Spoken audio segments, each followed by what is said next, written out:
شروع اللہ کے نام سے جو بڑا مہربان نہایت رحم کرنے والا ہے۔ بسم اللہ الرحمن الرحیم۔ جس گھر میں یہ سورت پڑھی جائے گی اس گھر کا بچہ بچہ ارب پتی بن جاتا ہے۔ بے شک ازما لو۔ محترم ناظرین، آج میں آپ کو ایک ایسی سورت کے بارے میں بتانے جا رہا ہوں جو میرے امام حسین رضی اللہ تعالیٰ عنہ نے شہادت کے بعد جب آپ کے سر انور کو دمشق کے بازاروں میں پھرایا جا رہا تھا، 3 دن تک آپ کے سر انور کو نیزے کی نوک پر دمشق کے بازاروں میں پھرایا گیا، اور میرے امام نے جو اس وقت جب آپ کا سر انور نیزے پر تھا اس وقت بھی آپ کی زبان انور سے قرآن مجید کی تلاوت کی آواز آ رہی تھی، تو اس وقت میرا امام علی مقام نے قرآن کی جس سورت کی تلاوت کی آج میں اس کے بارے میں بتاؤں گا، اور یہ سورت 9 اور 10 محرم کے دن جس گھر میں پڑھائی جائے گی اس گھر کا بچہ بچہ ارب پتی بن جائے گا۔ اس گھر میں پورا سال رزق کی کمی نہیں آتی، کبھی فاقہ نہیں آتا، تمام بیماریاں اس گھر سے ختم ہو جاتی ہے۔ وہ بڑے قسمت والے ہوتے ہیں جو یہ سورت 9 10 محرم کے دن اپنے گھر میں پڑھاتے ہیں یا بچوں سے پڑھوا لیتا ہے۔ بہت ہی آسان سا عمل ہے، بڑا آسان سا طریقہ ہے۔ جو شخص چاہتا ہے کہ پورا سال ہر غم سے میری حفاظت ہو جائے، ہر پریشانی سے میری حفاظت ہو جائے، ہر دکھ سے میری حفاظت ہو جائے، ہر آنے والی مشکل میرے لیے آسان ہو جائے، میرے گھر سے رزق کا پاکا رزق کی تنگی ہمیشہ کے لیے ختم ہو جائے، اس شخص کو چاہیے کہ یہ سورت پڑھنے کا اہتمام اپنے گھر میں ضرور کر لے۔ اگر آپ اپنے گھر میں رہتے ہیں تو گھر میں یہ سورت پڑھ لے، کسی اور جگہ رہتے ہیں تو تصور کر کے اپنے گھر کا یا اسی جگہ بیٹھ کر اپنے گھر میں یہ سورت پڑھنے کے بعد تصور میں پھونک مار دے۔ انشاءاللہ اس عمل کی اتنی تاثیر ہے، اتنی طاقت ہے، کیونکہ یہ ایک ایسی سورت ہے جس کے بارے میں امام حسین رضی اللہ تعالیٰ عنہ خود فرماتے ہیں کہ جو شخص یہ سورت پڑھتا ہے اللہ تعالیٰ اس کو تمام فتنوں سے محفوظ فرما لیتا ہے، اور سب سے بڑا فتنہ جو ہے وہ دجال کا فتنہ ہے، اور آپ فرماتے ہیں اللہ تعالیٰ اس کو دجال کے فتنے سے محفوظ فرما لیتا ہے۔ یہ سورت ایسی ہے کہ اگر کوئی بندہ اس کو پڑھ لیتا ہے تو قرض کی ادائیگی میں آسانی ہو جاتی ہے۔ اللہ تعالیٰ اس سورت کے پڑھنے والے کی ایسی غیبی مدد فرماتا ہے کیونکہ یہ سورت اس کے پڑھنے والے اور جس نے اپنا کربلا کی سرزمین پر سب کچھ تن من دن سب کچھ اللہ کے راستے میں قربان کر دیا تھا، انہوں نے یہ سورت نیزے پر چڑھ کر بھی پڑھی تھی۔ اس لیے یہ سورت اتنی پیاری ہے کہ مفسر اور صوفیہ فرماتے ہیں کہ جو بندہ یہ سورت پڑھ لیتا ہے اللہ تعالیٰ ہمیشہ کی محتاجی سے اس کو محفوظ فرما لیتا ہے۔ اگر وہ مقروض ہو تو قرض کی ادائیگی میں آسانی ہو جاتی ہے، اور اگر اس کے دشمن بہت زیادہ ہو تو اللہ تعالیٰ اس کی حفاظت فرماتا ہے۔ ہمیشہ امام حسین رضی اللہ عنہ کی طرح ہر میدان میں اس بندے کو فتح نصیب ہوتی ہے، اور اسی طرح ہمیشہ کے لیے غربت کا خاتمہ ہو جاتا ہے، ظالم سے ہمیشہ کے لیے نجات مل جاتی ہے۔ اگر کوئی عورت حاملہ ہے، حمل کے ساتھ ہے، اس کے پیٹ میں بچہ ہے تو اس کی حفاظت کے لیے یہ بہت مؤثر صورت ہے۔ اور ایک بزرگ کا قول تو یہاں تک ہے، اگر کوئی بندہ مسجد میں بیٹھ کر خلوص نیت کے ساتھ اس سورت کو پڑھے، اس کے بعد ایک سجدہ کرے، سجدہ ریز ہو کر اللہ کے حضور اپنی کسی بھی حاجت کے لیے، خاص کر رزق سے خلاصی کے لیے دعا کرے، تو اگلے ہی دن اس کے قرض کا انتظام ہو جاتا ہے۔ اور ہر صورت میں ایک جمعے سے دوسرا جمعہ نہیں گزرتا، ایک ہفتے سے دوسرا ہفتہ نہیں گزرتا، مطلب 8 دن نہیں گزرتے، اللہ تعالیٰ اس کی ہر مشکل کو آسان فرما دیتا ہے۔ اور اسی طرح جو شخص محرم الحرام کی 9 اور 10 تاریخ کو پڑھے گا اللہ تعالیٰ اس بندے کے ہر مشکل کو آسان فرما دے گے۔ اور میں آپ کو بتا رہا تھا کہ امام علی مقام امام حسین رضی اللہ عنہ کی تلاوت کسی حال میں نہ چھوڑنا، اور رب کی بارگاہ میں سجدہ کسی حال میں نہ چھوڑنا۔ جان جاتی ہے تو چلی جائے، سب کچھ قربان کرنا پڑ جائے، لیکن ایمان کو نہ جانے دینا، قرآن کو نہ جانے دینا، قرآن کے ساتھ، نماز کے ساتھ، سجدے کے ساتھ اپنی پیشانیوں کو ہمیشہ تر رکھنا، قرآن کی تلاوت سے اپنی زبان کو ہمیشہ تر رکھنا، دنیا میں بھی عزت ملے گی، کل قیامت کے دن بھی عزت ملے گی۔ اس لیے ناظرین بڑے اہم دن ہے، بڑی سہانی گھڑیاں ہے، آپ بھی اپنے گھر کے اندر ضرور امام حسین علیہ السلام کی نیاز کا بھی اہتمام کرے، اور ساتھ ہی اس سورت کا پڑھنے کا بھی ضرور اہتمام کرے۔ میں آپ کو بتا دوں بہت نہایت قیمتی عمل اور قیمتی باتیں آپ کو بتا رہا ہوں، اور ان باتوں کو اور اس عمل کو ضرور مکمل سن کر سمجھ لیجئے گا۔ انشاءاللہ آپ کی نسلیں آباد ہو جائیں گے، آپ کا مقدر سنور جائے گا، آپ کی زندگی سنور جائے گی، آپ کے حالات بدل جائیں گے، کیونکہ یہ دن اہم دن ہوتے ہیں۔ اس میں یوم عاشورہ کا دن بھی ہے، اور ویسے بھی یہ محرم الحرام جو ہے بہت فضیلت والا مہینہ ہے۔ ہر سال اس عمل کو کسی چیز پر لکھ کر محفوظ کر لے اور آگے اپنے دوست و احباب تک بھی ضرور پہنچائیے۔ جو اس وقت مشکلات کا سامنا کر رہے، پریشانیوں کا سامنا کر رہے، ان تک بھی یہ پیغام اور یہ صورت ضرور پہنچائیے، تاکہ وہ بھی اس صورت کو پڑھ کر اپنے مقدر سنور کر سکے، اپنے مشکل کو آسان کر سکے، اپنی حاجت اللہ کی بارگاہ سے پوری کروا سکے، کیونکہ امام علی مقام کی شہادت تاریخ کے اندر ایک ایسی شہادت ہے کہ جیسی شہادت نہ اس سے پہلے ہوئی اور نہ قیامت تک کوئی اور شہادت ہو سکتی ہے، کیونکہ امام علی مقام کے بارے میں حضور اکرم صلی اللہ علیہ وسلم نے خود فرمایا کہ جب حضرت امام علی مقام امام حسین رضی اللہ عنہ کی پیدائش ہوئی، آپ کی ولادت ہوئی، تو ساتھ ہی آپ علیہ السلام نے ان کی شہادت کے بارے میں آگاہ فرما دیا۔ حضرت ام سلمہ رضی اللہ تعالیٰ عنہ بیان فرماتی ہے کہ حضور اکرم صلی اللہ علیہ وسلم نے فرمایا کہ جبرائیل امین نے مجھے ابھی اطلاع دی ہے کہ میرا فرز سرزمین فراق میں شہید ہو جائے گا۔ میں نے جبرائیل سے کہا کہ اگر اس کے متعلق کی مٹی لا دے تو بس وہ مٹی لائے۔ پھر وہ مٹی حضور علیہ السلام نے ام سلمہ رضی اللہ عنہ کو دی اور فرمایا جب یہ مٹی خون میں بدل جائے تو سمجھ لینا میرے بیٹے کو شہید کر دیا گیا ہے۔ ام المومنین حضرت ام سلمہ رضی اللہ عنہ بیان فرماتی ہے کہ اس مٹی کو شیشے میں ڈال دیا۔ جب امام علی مقام عرض کربلا میں شہید ہوئے تو وہ مٹی مدینہ پاک میں خون بدل گئی تھی، اور جب میں نے وہ مٹی دیکھی تو مجھے پتہ چلا کہ آج امام علی مقام حضرت امام حسین رضی اللہ عنہ کو شہید کر دیا گیا ہے۔ تو اسی طرح سے وہ فرماتی ہے کہ وہ دوپہر کا وقت تھا، میں اپنے گھر میں سوئی ہوئی تھی اور حضور اکرم صلی اللہ علیہ وسلم میرے خواب میں آئے۔ حضور اکرم صلی اللہ علیہ وسلم کا سر مبارک گرد آلودہ تھا۔ میں نے حضور کی بارگاہ میں عرض کی یا رسول اللہ صلی اللہ علیہ وسلم اس حال میں کیسے آنا ہوا؟ حضور اکرم صلی اللہ علیہ وسلم فرمانے لگے کہ میرے بیٹے امام حسین رضی اللہ عنہ کربلا کی سرزمین پر شہید کر دیا گیا۔ بڑے دردناک یہ شہادت ہوئی اور امام علی مقام نے اپنے چھوٹے چھوٹے بچوں کو اللہ کے راستے میں قربان کیا، اور امام علی مقام کے سر مبارک کو 3 دن تک دمشق کے بازاروں میں گھمایا گیا، اور یہاں تک کہ آپ کے سر مبارک کی شان یہ ہے کہ خدا کی قسم جب آپ کے سر مبارک کو 3 دن تک دمشق کے بازاروں میں گھمایا گیا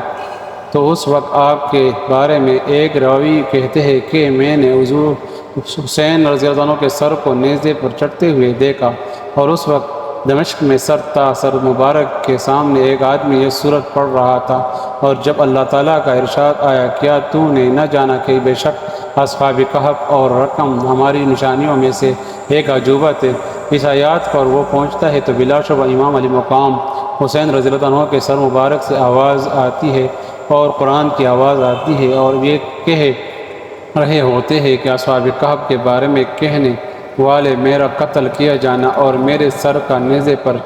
اٹھا لے جانا یہ اس سے بھی زیادہ عجیب تر ہے، اور امام حسین رضی اللہ عنہ کا قتل کیا جانا،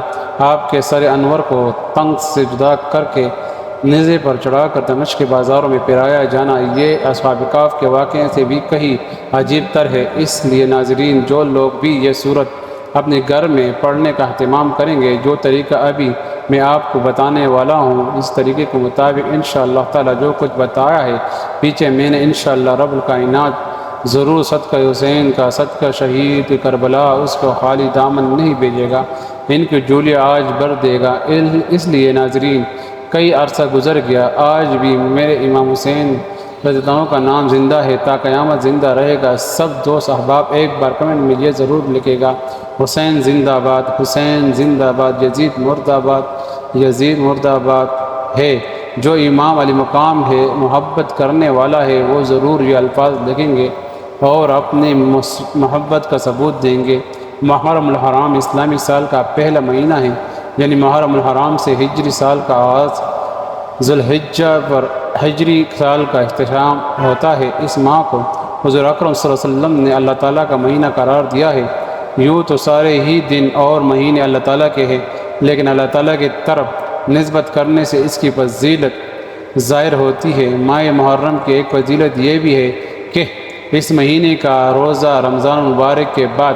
سب سے افضل ہے۔ حضرت علی رضی اللہ تعالیٰ عنہ سے روایت ہے کہ میں حضور اکرم صلی اللہ علیہ وسلم کے پاس بیٹھا ہوا تھا، ایک صاحب نے آ کر پوچھا، یا رسول اللہ صلی اللہ علیہ وسلم، رمضان کے مہینے کے بعد کس مہینے کے روزے رکھنے کا آپ مجھے حکم دیتے ہیں؟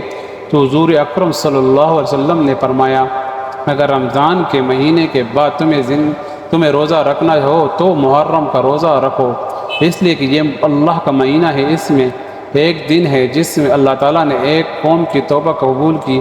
اور دوسرے لوگوں کی توبہ بھی قبول فرمائیں گے۔ ترمذی، جس قوم کی توبہ قبول ہوئی وہ قوم بنی اسرائیل ہے، جیسے کہ اس کی وضاحت حدیث میں ہے کہ عاشورہ کے دن اللہ تعالیٰ نے حضرت موسیٰ علیہ السلام اور بنی اسرائیل کو فرعون اور اس کے لشکر سے نجات دی تھی۔ یہ ایک تاریخی حقیقت ہے کہ انسانی تاریخ کے آغاز اور خود آسمان اور زمین کی تخلیق سے قبل اللہ تعالیٰ کے طے کردہ نظام کے مطابق ایک سال میں 12 مہینے ہی ہوا کرتے تھے، اور ان 12 مہینوں میں 4 مہینے ایسے ہیں کہ اسلام کی آمد سے قبل عہد جاہلیت کے عرب کفار مکہ بھی ان کی حرمت اور احترام کے قائل تھے، چنانچہ وہ اپنی جاری جنگوں کو بھی ان مہینے میں موقف کر دیا کرتے تھے۔ قرآن پاک نے اس کی طرف حرام کے الفاظ سے اشارہ فرمایا ہے۔ ان 4 مقدس مہینوں کے اندر محرم الحرام کا مہینہ شامل ہے، اور حسن اتفاق سے اسلامی سال کا پہلا مہینہ ہی محرم الحرام کہلاتا ہے۔ تاریخ انسان کا مطالعہ کرتے ہوئے یہ بات بھی ابھر کر سامنے آتی ہے کہ اسلام سے قبل اس مہینے کے اندر بہت سارے اہم واقعات پیش آتے رہے ہیں۔ تاریخ کی کتابوں نے اس مہینے میں پائے جانے والے جن واقعات کو محفوظ کیا ہے، ان میں سے چند درج ذیل ہے۔ اس مہینے میں اللہ تعالیٰ نے حضرت آدم علیہ السلام کی توبہ قبول فرمائی، حضرت نوح علیہ السلام کی کشتی طوفان نوح کے بعد جودی نامی پہاڑ کے قریب آ کر ٹھہری، حضرت یوسف علیہ السلام کو اس مہینے میں قید سے نجات حاصل ہوئی، حضرت ایوب علیہ السلام کو طویل بیماری کے بعد شفا نصیب ہوئی، حضرت یونس علیہ السلام کو مچھلی کے پیٹ سے نجات ملی، حضرت موسیٰ علیہ السلام اور بنی اسرائیل کو فرعون اور آل فرعون سے اس طرح نجات ملی کہ اللہ تعالیٰ نے فرعون سمیت اس کی فوج کو بحر قلزم میں غرق کر دیا، حضرت عیسیٰ علیہ السلام کو زندہ آسمان پر اٹھا لیا گیا، وغیرہ وغیرہ۔ مرج ذیل بالا تمام واقعات کا تعلق دین اسلام کی آمد سے قبل ہے، اور تاریخ کتابوں سے بھی یہ بات معلوم ہوتی ہے کہ تمام واقعات محرم الحرام کی 10ویں تاریخ جیسے عاشورہ یا عاشورہ محرم کے نام سے بھی یاد کیا جاتا ہے کو پیش آتے تھے۔ اسلام کی آمد کے بعد بھی بعض اہم واقعات محرم الحرام کی 10ویں تاریخ کو پیش آئی، جن میں سے بعض مدرج ذیل ہے۔ حضرت عائشہ رضی اللہ عنہا فرماتی ہے کہ اسی روز یعنی 10 محرم الحرام کو اہل مکہ خانہ کعبہ پر غلاب چڑھایا کرتے تھے، جبکہ اس مہینے کے آغاز میں خلفائے دویم عمر اور رسول سیدنا عمر فاروق عنہ پر قاتلانہ حملہ تو 28 ذوالحجہ کو ہوا، لیکن شہادت یکم محرم الحرام کو ہوئی۔ 10 محرم الحرام کی تاریخ وہ ہے جس میں نواز رسول جگر گوشت بطول سیدنا امام حسین رضی اللہ عنہ شہادت کے مرتبے پر فائز ہوئے۔ قیامت کا وقوع بھی 10 محرم الحرام اور جمعے کے دن ہوگا۔ عاشورہ محرم الحرام کی 10ویں تاریخ کا نام ہے، اور محرم الحرام کے پورے مہینے میں جو تقدس آئی ہے وہ اس تاریخ اور دین کی وجہ سے ہے، اور اسے مقدس جانے ہوئے گزشتہ آسمان مذہب سے تعلق رکھنے والے قومیں بطور شکرانہ اس روزہ رکھتی ہے۔ اس رمضان المبارک کے روزے کی فرضیت سے پہلے شریعت اسلام میں بھی بطور فرض عاشورہ کا روزہ رکھا جاتا رہا۔ رمضان مبارک کے روزے کی فرضیت کے بعد عاشورہ کے روزے کی فرضیت تو منسوخ ہو گئی، لیکن عاشورہ کے دن کی تقدس برقرار ہے۔ چنانچہ یہ فرمایا گیا کہ اب جس کا دل چاہے اس دن کا روزہ رکھے اور جس کا دل چاہے اسے ترک کر دے۔ مدینہ منورہ میں ہجرت کے بعد نبی اکرم صلی اللہ علیہ وسلم کے سامنے یہ بات لائی گئی کہ مدینہ منورہ کے یہودی عاشورہ کا محرم کا روزہ رکھا کرتے تھے۔ جب ان یہودیوں سے اس روزے کے بارے میں پوچھا گیا تو انہوں نے یہ بات بتائی کہ ہمیں فرعون سے نجات اسی دن حاصل ہوئی تھی۔ اللہ تعالیٰ کی دی ہوئی اس نعمت کے شکرانے کے طور پر ہم اس دن کا روزہ رکھا کرتے ہیں۔ دین اسلام چونکہ ایک مستقل مذہب ہے اور اس دن نے اپنے سے پہلے کے الہامی مذہب کی چند باتوں کو بھی اپنے اندر سموتے ہوئے ان مذہب کو منسوخ کر دیا، ان کے ماننے والوں کی مخالفت کا حکم دیا ہے تاکہ ان کی مذہب سے یہ مذہب ممتاز ہو جائے۔ لہٰذا حضور اکرم صلی اللہ علیہ وسلم نے یہ بات ارشاد فرمایا کہ آئندہ سال 10 محرم الحرام کے روزے کے ساتھ بھی 9 محرم الحرام کا روزہ بھی اگر اس دنیا میں رہا تو ضرور رکھوں گا۔ صحیح مسلم جلد اول صفحہ 359۔ چنانچہ اس ارشاد مبارک کی روشنی میں فقہائے کرام یہ مسئلہ بتاتے ہیں کہ صرف 10 محرم الحرام کا روزہ نہ رکھا جائے بلکہ اس کے ساتھ ایک روزہ اور بھی ملایا لیا جائے، یعنی محرم الحرام کے 9ویں اور 10ویں تاریخ کا روزہ رکھے یا 10 یا 11 تاریخ کا روزہ رکھے۔ نبی اکرم صلی اللہ علیہ وسلم نے اس روزے کے حوالے سے ارشاد فرمایا، جو شخص عاشورے کا روزہ رکھے مجھے اللہ تعالیٰ کی ذات سے امید توسط کہ اس کے پچھلے 10 گناہوں کو معاف کر دیا جائے۔ صحیح مسلم فقہائے کرام نے گناہوں کی معافی کے لیے یہ وضاحت فرمائی ہے کہ ان سے مراد اللہ تعالیٰ کی چھوٹی چھوٹی نافرمائیاں ہیں۔ بڑے بڑے گناہوں تو خود قرآن و حدیث کی تصرف کے مطابق بغیر توبہ کے معاف نہیں ہوتے۔ جہاں تک اللہ کے بندوں کے حقوق غضب کرنے کا تعلق ہے وہ صاحب حق کی معافی کیے بغیر معاف نہیں ہوتے۔ بعض روایات میں اس دن کے حوالے سے یہ بات ملتی ہے کہ اگر کوئی شخص اپنے اہل خانہ پر عام دنوں کے مقابلے میں بہتر کھانا کھلائے کا انتظام کرے تو اللہ تعالیٰ پورے 1 سال کے رزق میں برکت عطا فرمائے گا۔ مجدل والا 2 باتوں میں اس اعتبار سے اہمیت حامل ہے کہ اس کا ذکر اور عمل قرآن اول میں بھی ثابت ہے۔ اس مہینے کے حوالے سے تاریخ اسلام کے 2 اہم ترین واقعات یہ ہے کہ یکم محرم الحرام کو امیر المومنین خلفائے راشدین سیدنا عمر فاروق عمر بن خطاب رضی اللہ عنہ کی شہادت کا واقعہ پیش آیا۔ سیدنا عمر بن خطاب تاریخ اسلام کی وہ مایہ ناز شخصیت ہے جن کے اسلام قبول کرنے کے لیے اور اسلام کو تقویت پہنچانے کے لیے نبی اکرم صلی اللہ علیہ وسلم نے بطور خاص اللہ تعالیٰ سے دعا فرمائی۔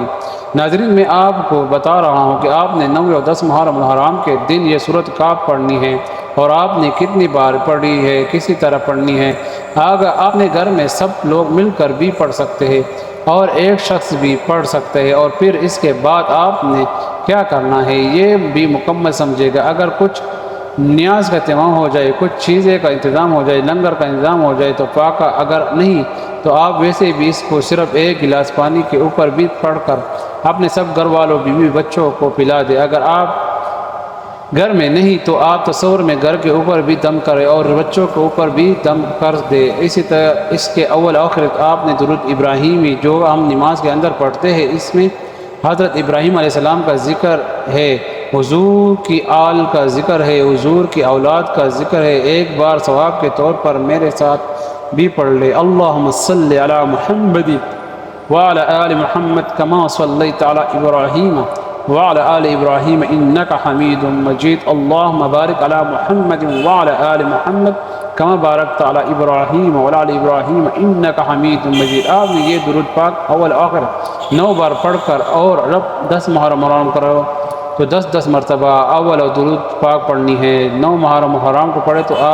پھر آپ نے یہ سورت 9 مرتبہ پڑھنی ہے، اول آخر 9 بار درود پاک پڑھنا ہے۔ سب مل کر بھی ایک ہی دفعہ پڑھ سکتے ہیں اور ایک بندہ اکیلا بھی پڑھ سکتا ہے۔ یہ سورت کاف ہے، اس کی آیاتوں کی تعداد 110، پارہ نمبر 1516 ہے۔ اول و آخر 9 بار درود پاک اور 9 بار سورت کاف اور 10 محرم الحرام کو اول و آخر 10 بار درود پاک اور 10 مرتبہ سورت کاف پڑھنی ہے۔ اس کے بعد جمعۃ المبارک کو صرف 1 مرتبہ یہ سورت پڑھ لیا کرے اور ساری زندگی پریشانیوں سے محفوظ ہو جائیں گے انشاءاللہ۔ ناظرین، اس عمل کے بعد انشاءاللہ اللہ پاک سے جو بھی مانگو گے اللہ پاک ضرور عطا فرمائے گا۔ اس وظیفے کی برکت سے انشاءاللہ آپ کو مایوسی نہیں ہوگی، آپ اپنے مقاصد میں ضرور کامیاب و کامران ہو جائیں گے۔ آج تک اس وظیفے کی برکت سے کوئی بھی شخص مایوس نہیں ہوا، لہٰذا کامل ایمان و یقین کے ساتھ اللہ پاک کی بارگاہ میں درود رو کر گڑگڑا کر دعا مانگنی، اور جس چیز کی بھی آپ کو ضرورت ہو وہ ضرور مانگ لیجئے۔ اللہ پاک اس مبارک مہینے اور اس مبارک اور بابرکت دن کے حوالے سے آپ کی تمام حاجات اور آپ کی تمام مرادوں کو پورا فرمائے گا۔ اللہ تبارک و تعالیٰ سب کو یہ عمل کرنے کی توفیق عطا فرمائے، سب کی مشکلات کو